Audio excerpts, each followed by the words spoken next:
Joseph Ochieno joins us now from the capital of Uganda. He's an African affairs analyst. Joseph, thank you very much for joining us here on TRT World. So certainly, many crucial agreements are expected to come out of this summit. We already saw President Putin pledge free grain to at least 5 African nations. We'll talk about that in a bit. But first, I want you to help us understand what is the general perception of President Putin within Africa since he invaded Ukraine?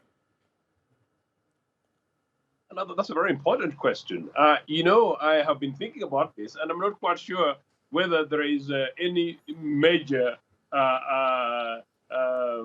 disagreements within Africa, that Africa is divided on this.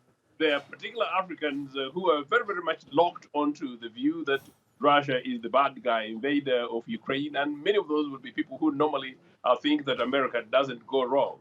Broadly, I think there is a slight majority of people who sort of side with Russia. One, because they believe that the war in Iraq, in which America and Britain and their allies invaded, was a war in which was extremely unpopular in Africa. But number two, Putin himself happens to be, I think there's numerous suggestions in your program earlier, he was one of those Russian leaders who were willing to be on the ground particularly in Africa, particularly Eastern and Southern Africa, in the support of the liberation struggles in Africa.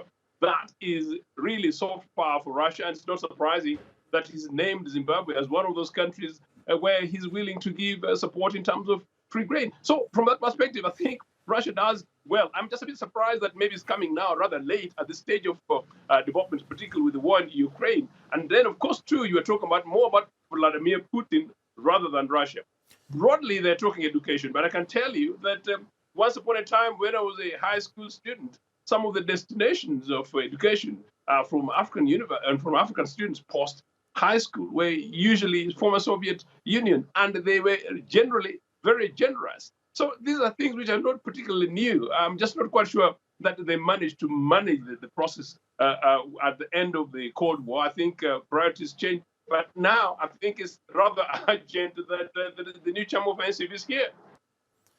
Right, Joseph, last week Russia pulled out of the Black Sea grain deal, and that basically triggered many concerns about the future of the food crisis, especially in Africa. Now that President Putin has pledged free grain to at least 5 African nations, do you think he's trying to send a message that we don't need the grain deal anymore, especially to his allies in Africa?